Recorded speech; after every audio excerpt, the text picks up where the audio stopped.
How's everyone doing? Where's everyone from? I know Linz is in Singapore. Thanks, Arthur. Arthur's in cold Chicago now, maybe. Let's see. Alicia!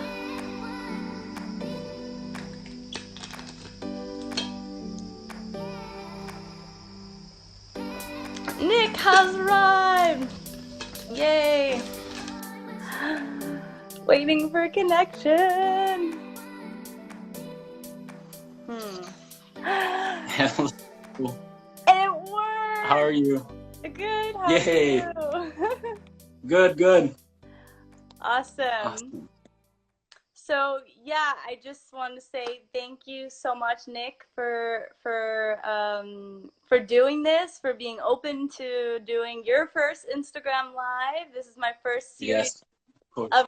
of Kin Talks, and for me, this is something I've really been inspired from you and from being on retreat to create a community in which I can spread the knowledge that I've learned and tools and things that we can kind of take forth, especially during this hard time. So I'm very, very excited to have you here. And for all the new people that just joined, if you have any questions, you can press the question mark thing down at the bottom and we'll get to that. Also, we're going to be, very mindful of everyone's time. So this will be between 45 minutes, maybe an hour. Again, thank you all for being here. And I just want to introduce Nick, who I was lovely enough to meet on this retreat in Chiang Mai, Pai. And it was very serendipitous how we met because he was not supposed to be there. I was not supposed to be which is crazy, and we ended up at the same place, and this is really where this inspiration of being able to, I feel like that retreat literally prepared me for the virus and everything that kind of happened chaotically when I got out. I just felt extremely calm and present, so I'm very excited. And everyone here, we have a couple people that are from the meditation retreat that are on this live as well. Wow. So super Wow, welcome. Nick, I'll let you take over and tell a little bit about yourself and whatever you'd like. Yeah, so first off, I just want to say thank you for having me. This is a first for me to be on Instagram and on Instagram Live. The other day, I was trying to use Instagram and I couldn't figure it out. It's been such a long time where I don't post that often.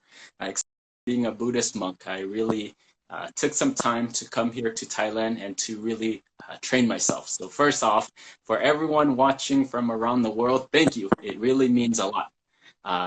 Meeting McKinley for me was very refreshing to see someone who is on a path of healing. For someone, and I told you this in person, someone who wants to help other people, someone who wants to give to other people, but the difference I see in you, it's really because you're a practitioner.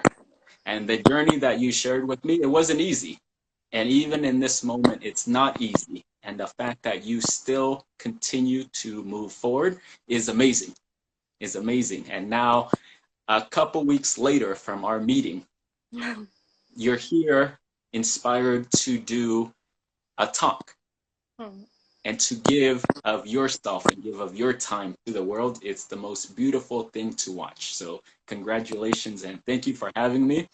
For anyone who is watching out there, again, like I said, this is my very first time on a live platform as a Buddhist monk in Thailand, so I'm honored to be here. My background is I'm originally from California. I've been a monk for about 2 years, and before coming here, I was working in the mental health field for the past decade, working in different aspects from foster care to dealing with grief and loss at a group home. Then moving to Malibu and working with the higher end clients, dealing with drug addiction. Also, my background is as a professional dancer, hip hop dancer, modern dancer, ballet, jazz, contemporary, all that good stuff. But I left my world. I left everything because as a practitioner, as someone in the healing realm, I needed to do my own work because I wanted to know um, how healing works. A lot of people are trying to go on this spiritual journey, but we don't even know the language for it. And someone comes to you and they're like, my soul is hurting. Well, where does the soul reside? Where does it live? How does it heal? What mechanism does it take to heal? What are they struggling with? What are they suffering with? So for me, as a practitioner, as a licensed marriage and family therapist, I felt a responsibility to heal myself first. Anything that I'm going to teach out there, I needed to know how to fix that in myself. Otherwise, I'm a fraud. I'm a fraud. And there's so many healers or so many teachers and instructors and all whatever you want to say, but they haven't done their work. And nothing wrong with that. But for me, I just felt like I needed to do my own healing because the people that come in front of me, they pour their hearts out. They come into a sacred space, and I needed to be able to hold that space properly for them. So that's why I came here to become a monk. And now I'm here with you guys. So any way I can support you guys, please feel free to ask. Thank you. I had a couple questions from a couple people already, and Wow. one of the things that was asked was what was kind of that turning point for you where you were like, all right, I'm going to be a monk. Like, what was that point? 2 points really stood out for me in my own process. One was that working as a therapist, I was working in a group home at the time for, I think, 8 years. I was the lead therapist, and I was working with very difficult kids, aged 12 to 18, and they were rough. We had about 100 foster teens, and I was good. And anytime there's a big issue, they would call me and I would fix it. And I would fix it. I would fix everyone's issue. And it was so easy. It was so natural for me. And I would have all these tools and I would train other therapists. But then all of a sudden, my relationship of 5 years left. And it broke me apart. And for me, where I'm like, as a healer, as a good therapist, the tools that I'm teaching my clients, why could I not use those tools to heal my own life? Why couldn't I use that? I teach them how to change their mind. I teach them coping skills. I teach them relaxation techniques, but why could I not do that in my own crisis? And when I couldn't answer that, I knew I was a fraud and I needed to leave. I needed to go. Needed to explore something deeper in myself. The second thing that also stood out to me was it was around Thanksgiving time where my coworkers and I, we went to lunch together. And I remember it was around Thanksgiving, holiday time. Everyone was having a good time. And I remember someone said a joke and everyone was laughing. And I had an out-of-body experience where I was looking at them and I'm like, wait, how come when people laugh, they have real joy? And I've never had that. I laugh. Things are funny. I have a nice smile. Everything. I'm so friendly. But when I laugh, there's an emptiness. And I knew I had to understand what this emptiness was, where it's coming from, and my job and my task was to go and heal this myself. So those were the 2 major things for me that kind of set me on this path of healing. I could no longer be a fraud. I couldn't live in my own skin, and I just was not happy. And that's why I'm here. And how long have you been in Thailand now? Like, when did you leave Malibu? I've been here for 2 years. Wow. And did you Yeah. expect to be there that long? Did you have any expectations, or did you kind of just went and you were like, here we go, let's do it? Yeah, this is the third time that I came to ordain. And the first time was for 2 months. Second Mm. time was for 2 months, but this time has been for almost 2 years, and I have no plans after.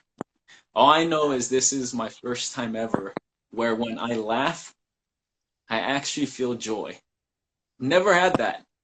And when I'm in my own skin, I don't have to um, put a filter on. I don't worry about my lighting. I don't, and I just show up as myself. I speak the way I speak. I'm not pretending to be a monk. I'm not playing the role of the therapist. I'm not none of that stuff. I'm a hip hop dancer, uh, uh, very young, very alive, and this is who I am, and this is how I show up.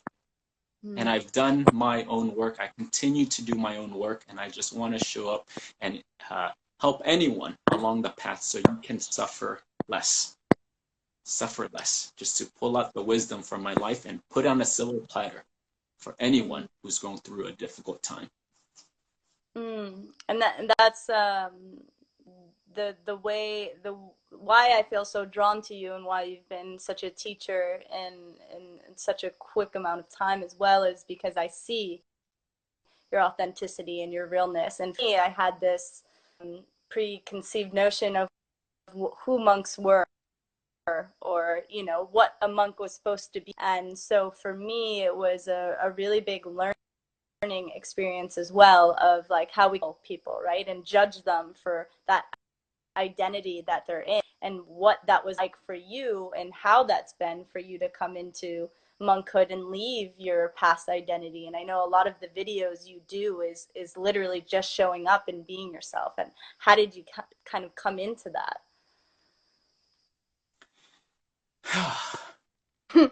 um, Ooh, that's a good question.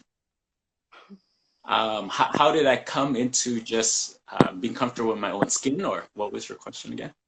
Yeah, that pretty much, yep. That's a good one. I think it was through a lot of trial and error, where for me, I have a history, and my history is I sell myself out. I'm like a chameleon, Mm-hmm. and in any relationship, because I want people to be there. I want friends. I want a partner. And anything that anyone wants, I would compromise myself.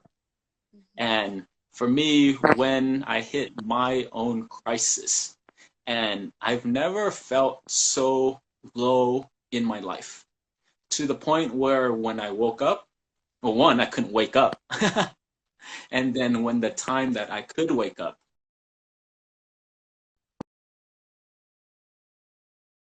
so lost, so lonely, so empty, not knowing if I can get out of this space, not knowing if I can ever heal myself, just being in that suffering.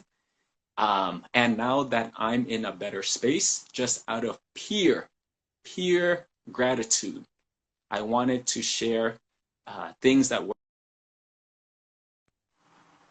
Oh no! Are we back? Oh. Man, Are we technology. back? I'm back. Okay, let's try this again. You were just talking, and I was like, I can't hear Yeah, anything. not a problem. Okay. Welcome to Thailand. Yeah, seriously. Yeah, everyone, Right. welcome to our Thailand. So what you were saying. Can I ask you a question, McKinley? Yeah. Yeah. So when we first met, I know we had some time for us to talk, and you came to talk to myself and Lompi Michael. Can you kind of, I don't know if you're open to this, but can you kind of share your process and what that meeting was for you and some of the things that you got out of it from our conversation? Yeah, for sure. Um, So many people on here probably don't know, but about 5 years ago, I took my sister on an experience, and I went into a really, really dark place, and I was in a very dark place for a very long time after this situation happened, and I really felt a lot of guilt and shame, and felt that, you know, I should be healed from this traumatic situation that happened, and I just couldn't. I kept kind of going in this cycle of being angry at myself that I should be healed by now, and that I should be doing more, or I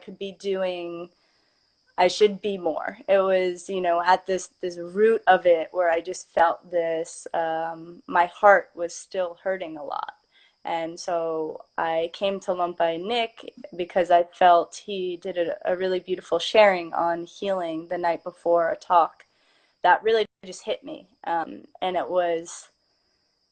doesn't have to be that difficult, and it doesn't have to be, there's no time on healing. And it really struck me, because I was comparing myself within my family and to friends of where I should be at, and judging myself for that, ultimately judging myself for not being something that I wasn't. And it was this what you said to me, what you and Lompo and Michael talked to me about, is there is no time on healing, and that each one of us goes through our own journey at our own time, and that's a beautiful thing in itself. And to remind me that, you know, this journey that I'm on and the darkness that I went through is a part of my path, and a part of me being a healer and a practitioner, where I can stand proud and really be in my power, as I've been in a really dark place, and I feel that I'm coming into the light and coming into my power, where I feel more vulnerable to share these stories, and I'm not as ashamed, or I felt that I wasn't good enough. And the root cause of it was coming to this feeling that I felt that I wasn't good enough, and that I should be more. And the way in which you guys talked to me, it was just this mind shift for me, where I just sensed that talk that we had. I feel like I just kind of shed a layer. I just, you know, literally let it go. And I was trying to let it go, let it go, let it go for so but knowing that I have that choice every day, and that it's a practice. And for me, it's been that meditation. It's, you know, I was looking for all these healers and things outside of me that could fix me, until it was this point of surrender, where I am really the only person that can truly do my healing. And I can get these tools, and that's why I'm doing this, because there are these tools that can help us, but that ultimately we are the only ones that can heal ourselves, and we get to choose how we want to show up every single day. And that was the biggest takeaway from the retreat, that, and something I'll never forget for the rest of my life, is that there's no time on it, and that we each have our own unique path and our own unique voice. So yeah. Yeah, and how are you now after having that conversation? It's been over a month. How has it shifted you? It's shifted me to not care so much, and to put myself out there more, and not be afraid of failing. That was, you know, the biggest thing in my head, was like, you know, I was a failure, or that I'm failing at this, or I was too scared to even try something, because I didn't want to disappoint, you know, whether that's my family or friends. And yeah, it's just shifted, like, wow. And especially during this time, it's like, you know, I've been working at retreats for the last 2.5 years. And so for me, this is a retreat. It's like, wow, what a beautiful time and experience I get to really go inward and see, what is it that I want to create? What is it that I want to give? And the thing is, since the retreat, I've been giving more, and I've been feeling just so much more happy, and of not expecting something back. And I think that was the biggest thing. Well, I need to, I need to get something from this, or what it was this transactional thing before where it's shifting for me. Wow. Yeah, and thank you for sharing that, because for me, I can relate to that. And a lot of people that come to meet with me, clients, friends, all that stuff, I find that why people suffer so much is exactly what you just said, where because we have this expectation of what healing looks like. And I can understand, because for me, getting over a relationship, it took me 8 years. And throughout that time, I would see my friends. I'm like, wait a minute. Someone just left their marriage, but they're like, wait, are you already over that in 2 weeks? How come you seem so happy?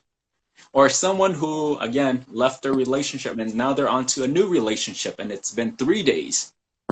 And here I am struggling through this journey. I'm like, dude, really? When is this going to be over?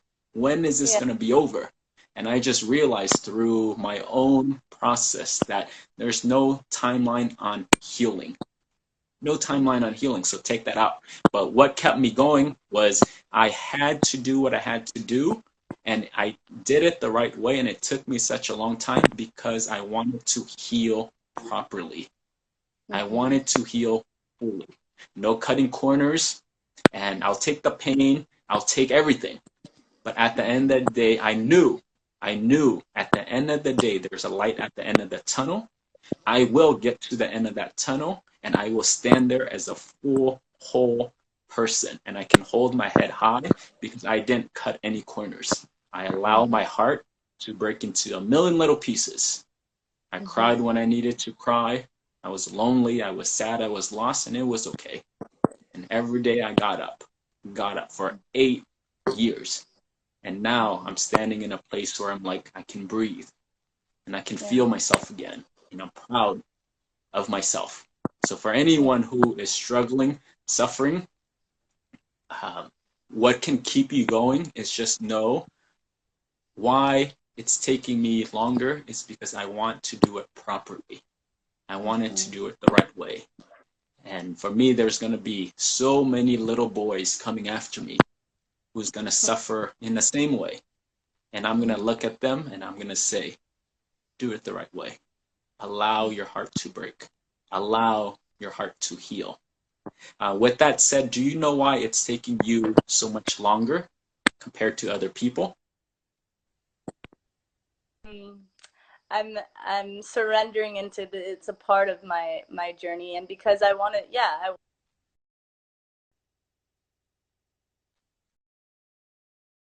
corners, and I've fallen back on my ass a million times, and so it's that lesson over and over again of like, no, I want to do it the right way, so I can have little girls, the same thing of what you said, and help them to realize that they can do this on their own. Yeah.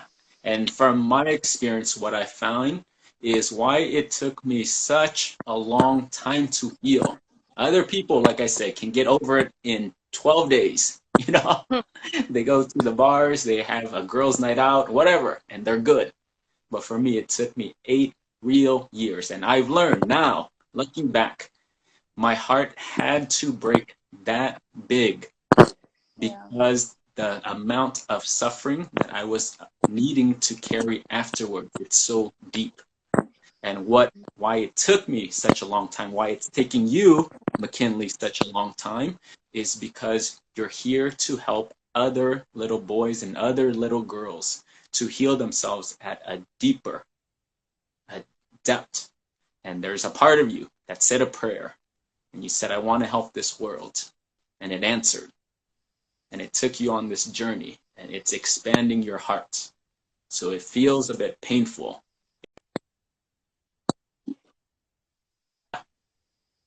Yeah, because the depth of suffering you're here to help is that deep. That deep. You're not here to just give people quotes and they feel good. That's not what you're here for. But for you is as a healer, you're wanting to go deeper. Oh, can you hear me? Oh no. Okay. All right, let's keep going. If you can't hear me, that's fine. As long as they can hear you, is great. Oh, thank you. Okay. Okay. We're back. But I guess before this, We're we back. were just talking about healing. To summarize, just for anyone out there who is struggling, uh, trying to heal themselves, just understand, don't compare. Don't compare, because you don't know what your mission is. You don't know what your destiny is. You don't know what your purpose is. But your task really is, I always tell everyone, put your head down and keep working. That's it. Keep working. Keep doing what you got to do. Your meditations, eating healthy, changing friend, whatever it is you got to do. And people know what they got to do. But the issue that they're missing regarding healing is because you guys don't have the endurance. Endurance. And I came to a point, and this might help someone. I came to the point where I'm like, the life that I was living, I can't do this anymore. I can't do this anymore. I'm already in hell. I'm already in hell, and it was so miserable. And I said I needed to shift my world, and I will go on this path to transform. I don't care how long it takes. I don't care how long it takes. It might take a year. It might take 30, but I'm going. And I had that attitude, and I still have that attitude. I don't know where I'm going. I don't know how long it's going to take, and it doesn't matter. It doesn't matter. I put my head down, I work my face off, and I enjoy every second of it. And I just start to have fun. Yeah. Next thing you know, you're in Thailand as a monk doing Instagram live. Like, I don't know. Who would have thought? Who would have thought? Right. Right. Yeah. Mm, Yeah. love that. So it's normal. It's very normal. Mm. Thank you for that. Question I have for you is, you when you talked about this daily practice, I know for a lot of us that we struggle with this discipline of the daily practice. Like I myself, I do my morning practice and I'm so into it in my morning routine, and then all of a sudden, something comes up and it's like the whole thing's, gone. It's like how do you continue to build that discipline, and how do you stay with it? How can you stay committed to that daily practice when there's so much out there? Yeah. So a few things. One for me is to get to the deepest part of your intention. Why are you doing it? If you have a surfacey intention of, I want to do a 21-day challenge meditation, great. Go download my free flyer and you can do a 21-day challenge. But for Yeah. me, it came to the point where I needed to transform myself. And what that meant is I needed the old parts of me to die. And I betrayed myself so often. And for me, developing a practice was me fighting for me. Every day was me fighting for me. So an example is developing a meditation practice. When I went back home, I didn't make up these fantasies, but I knew I needed to develop a habit. And I started with 5 minutes a day. That's it. 5 minutes a day meditation. Sit down. That's it. Sit, close your eyes. But the difference is I did it for 1 year. So it didn't matter the experience. It didn't matter if I was sick. It didn't matter anything. Even if I forgot, I would wake up at 2 in the morning and I would sit down and I would close my eyes because I could not miss. I was fighting for the new me. And the second year, I did that for 15 minutes every day, no missing. Year 3, I did it for 30 minutes. And again, it just kept going. And it's a daily practice. But what kept me going was not the pictures of that I took that I could put on Facebook or Instagram or tell my friends, but at the underlining root motivation was I needed to build a stronger life for myself. I needed to transform, and this is what it took. It's that simple. I wasn't romantic about it. I didn't make up a story. I didn't make up a fantasy. I just knew if I could not train myself to sit on a mat or a couch and close my eyes for 5 minutes. Yeah. How ridiculous is that? You cannot train yourself 5 minutes to guide yourself, to convince yourself, to motivate yourself, to trick yourself. To do that for 5 minutes. What's going to happen when a big life crisis hits? You're going to sell out, and you're going to sell out fast. And for me, I needed to fight for myself. I was not willing at this point to go back to my old habits. And meditation for me was a discipline, was medication. It was my medication. And I needed to take my medication for the spiritual realm.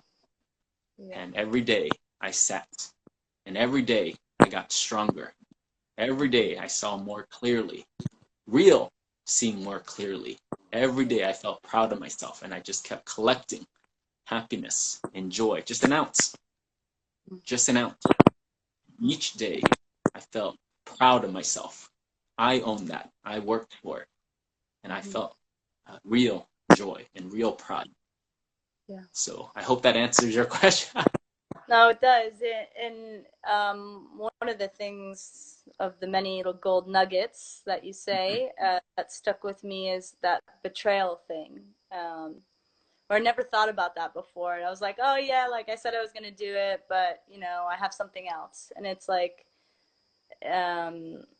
in the spiritual world, that actually does make a difference. Like maybe it doesn't matter so much, you text that person back, but like it really does actually affect you. And can you speak a little bit about that, of how that betrayal, like it really does affect you on a spiritual level? Yeah. So when you do not keep your word, when you cannot keep your own promise, when that happens, you can't respect yourself. You just can't. It's just a matter of fact where, because you'll make up stories, you'll lie, you'll trick yourself. But for me, I just had to come to the point where I'm not here to change the world. I'm not here to change anyone else. But can I guide myself? Can I follow my own intuition? When a part of me says to go left, can I trust myself and go left? When it says to leave a relationship, it's not good for you, can I trust myself to leave the relationship? If it says stop drinking, you won't have the stamina. You won't have the power if you can't even sit down and close your eyes for 5 minutes. Yet you want to fight your friends and give up drinking. That's too big for you. That's too big for you. So for me, I start very small, and I'm very patient. And for me, I'll do it for as long as it takes. But what I do know is with each day that passes, I'm stronger and I feel more alive. Thank you. Hugo from Retreat just wrote, commitment for me is wanting and doing something with your whole being, not only a thought, wanting something. And I hear that from Nick in his story. That really is what I needed to hear and to change. Awesome. Wow. Cool, Hugo. That's it's beautiful. So cool to see all the Pa Pae retreat goers on here. So yay, awesome. welcome. Man. So another question that I got was about the daily practice with journaling, and that's something we talked a lot about on retreat, but I'm sure others would find it very useful as well. Yeah, there's so many angles I can go with journaling. Of course, journal one is just to uh, get rid of, declutter your mind. So just using it just to write, freestyle, write the emotions, the events that came up, write it and let it go. So just like a garbage can. But for me, the way I use journaling is twofold. One is I use it for my meditation, and I really take the time to see what worked and how to repeat it. And that really, for me, is the difference between an advanced practitioner of meditation and a person who is still kind of practicing. Is that an advanced meditator, they can repeat it every time because they study themselves. They know how to get there. In any meditation, I can get to that point like that. And for me, I always study. What did I eat before? What should I not eat? What should I not talk about? What is the technique that I use? How's my body? Did I exercise too much? But again, this is for meditation. The other thing that would be helpful for anyone out there, and this really changed my world, is take a journal, and what people will instinctually do is they'll write all the good stuff about themselves, what they learn, life lessons. I went to Bali and here's 6 things that I learned. Okay, great. Okay, here are the best qualities about myself. I'm like a sunshine. Okay, great. Well done. Good for you. But for me, in order to transform and to heal, take a real honest look at yourself and look at your shadow side. Look at the parts of you that aren't so nice.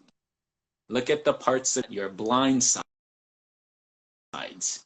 And for me is, I want to see, how am I an angry person? I want to see, how am I a jealous person? How does my jealousy show up? How does my jealousy speak? Who am I around that makes me a jealous person? What about my resentments? What are my resentments? Who am I still resentful towards? But these are the things for me is take a journal and really explore yourself. Look at your inadequacies. But look at these things with an open mind, very neutral. And for me, I had to look at, I'm a jealous person. And for me, I know when I get jealous. I know who I'm around that makes me jealous. I know the characteristics that makes me jealous of. And I know when I'm jealous, how I behave. I know when I'm jealous, I know how I talk. I know when I'm jealous, what is the next action that I automatically do. But people don't take the time to look at this. So when things arise, they automatically act on intuition. They automatically act on animal instincts. And you just even knowing it. So for me is, if you want to break your patterns, take out a journal and look at parts of yourself that is not so pleasant to look at. But it's not a bad thing, because we all have it. But you need to know how it shows up. Because when you can recognize it, when you are aware of it, then in that moment, you have a choice. Then in that space, you have a choice to do something different. But if you're not even aware of it to begin with, you can't do anything different.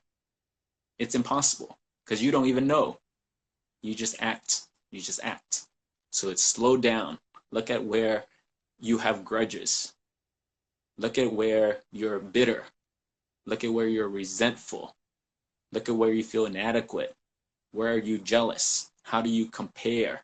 And again, very normal, but explore yourself and just highlight it. So for me, I made it where it's a game. So when I get jealous, I'm like, oh, there it is again. Dude, I'm like jealous in this moment. Oh, here it is. This is what triggers me to be angry. Oh, there it is again. I'm about to gossip. I'm about to talk bad about someone. I shouldn't do that, but I'm going to do it. But for me, it's explore that part of yourself and do not, or keep yourself accountable. And for me, I didn't have time. I didn't worry about what John was doing. I didn't worry about what Lisa was doing. I could care less. Do what you got to do, but my whole attention, my whole focus was on me. And I needed to explore me in relationship to other people. And everyone has this idea that they're like amazing.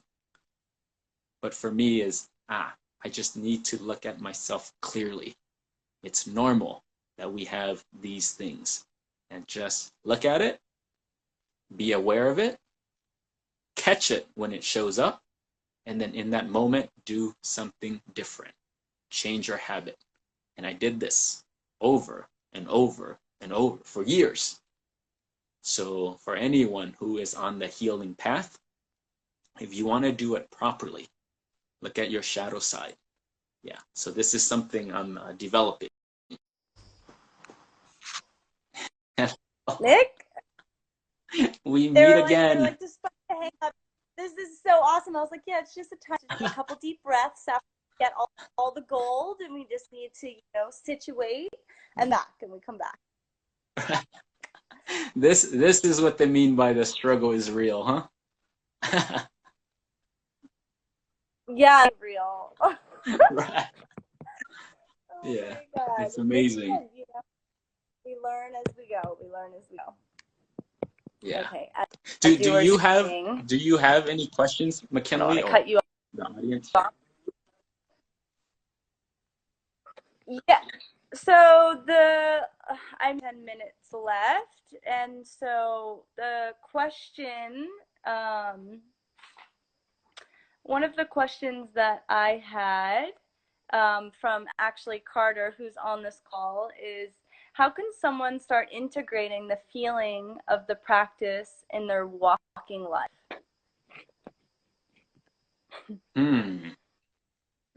But happy Carter, he's got the good ones. How can someone integrate their practice? Integrate the feeling of practice into their walking life? Connecting. Yes.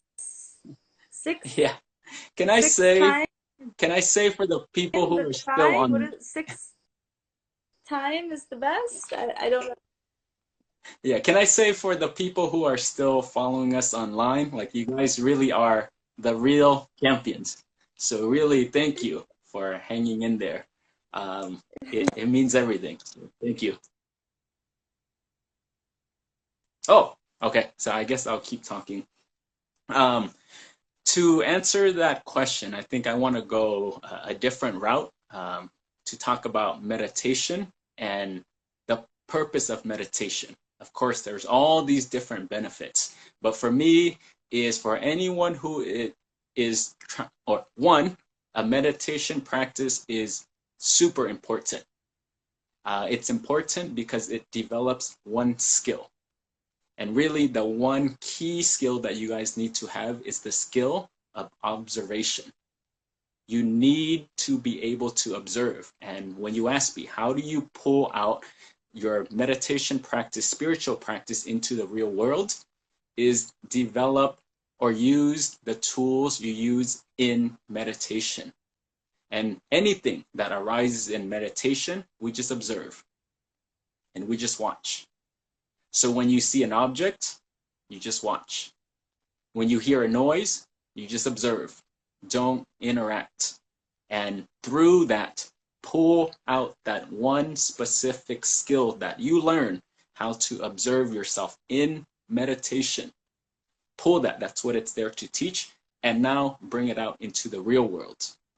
Into the real world, what it means is now, any time that anything comes up, any interaction that you're having with a partner, see things as they are. Just observe them. But many times we get into the emotions where we're like, well, they did this to hurt me. Well, this happened and that happened. And yeah, it did. But the purpose of meditation is so you can see yourself clearly. When these kind of things arise, how do you behave? How do you react? Observe yourself. Second, notice the person that's reacting. See them clearly. Why did and have compassion? And then also with the skill of observation, you want to see your situation clearly. Just facts, just details. And for me, was when I had my breakup. It took me such a long time because I didn't see the situation clearly. I didn't have the skill of observation. And for me, I just kept blaming the other person, and I wanted to know why. But in reality, it was just we outgrew each other. She wanted a family with children, and she went on a different path. I went on a path of healing. It's just black and white. But again, pull the skill of observation. Look at any situation very clearly and just observe. Don't add a story, and take the time to look at yourself, to look at the other person and the situation as clear as possible. So I hope that helps to answer. But just have this neutral attitude. Don't engage so fast. Don't judge so fast. Don't add a story so fast. But just anything that arises, with the COVID situation, it's very scary. It's very scary, and it's impacting everyone. Some people who can cope better than others, and it's because they develop a skill of just very calm, very still. Look at the facts. Okay, with the facts now, what can I do to be safe? Prepare yourself. Prepare yourself. But again, just look at things as they truly are. So if you can pull anything, just observe yourself, others, and the situation. So those three things. And that's how you can pull that to your real life. You see clearly. And the more clear you can see, the less suffering you'll have. Yeah, so I hope that helps. Thank you so much. Thank you, everyone. Yeah, so I guess since I'm the only one with volume, I would just say to anyone who is watching, even with the glitches that happen 7 times, 8 times maybe, you guys are still watching. And for me, that tells me you're on a path and you're craving something deeper.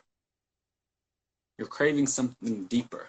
And what it takes to pursue this path is courage. It's courage. You need a backbone. And you need to just keep going. Because the path is long. The path is lonely. No one's going to give you answers. No one will understand you because it works that way. They're not supposed to understand you. So when no one understands you, what happens is you turn inside and you look at yourself and you start to dig into something deeper. You start to hear yourself clearly. You start to see yourself. You start to witness yourself. Then you slowly learn how to validate yourself. You don't need outside stuff. You don't need outside stuff. So what I want to say to anyone who has the backbone, who has courage to go on this healing path and to do it the right way, keep going. There is a light at the end of the tunnel, and you're going to be so proud of yourself. And I can say that out of just testimonial, and it feels amazing. And on this day, I can come to you guys, and when I laugh, I actually feel joy. And for me, this was all worth it. Over a decade of healing, and now when someone comes to me and really, I can hold your hand through this. It's easy, and you will get through this. You will get through this. Just do it properly. Be kind to yourself. Be patient. Put your head down and just work.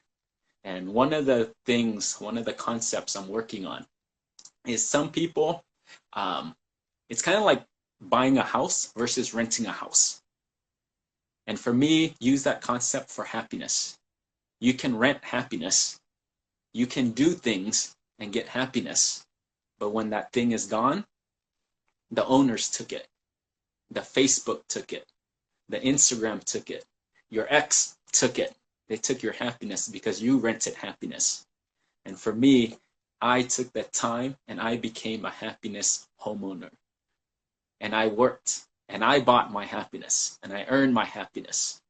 And anything around me can crumble, but because I'm a happiness homeowner, I own this happiness. No one can take this away from me. So for anyone, again, on this path, be a happiness owner and pursue it. And you're going to do amazing, absolutely amazing. And for anyone out there, whoever has questions, any way I can support you guys, please feel free to reach out, because I've been on that journey, and my heart is just cheering for all of you guys. And you guys are going to do amazing, amazing. And thank you, McKinley, for your heart. It shines to have this kind of community. Amazing. And you, even without sound, you radiate, and your heart is like pure gold because you want to help and you want to give. So keep on this path, and you got this. You got this. I'm telling you, honestly, you got this. And that's it for me. So have a good day, everyone, and we'll see you guys soon. And let's do this again with better internet. So watch it again and take any of the wisdom. So alrighty, thank you everyone from Thailand. Have a good night, good morning, good afternoon. Love all of you. Thank you.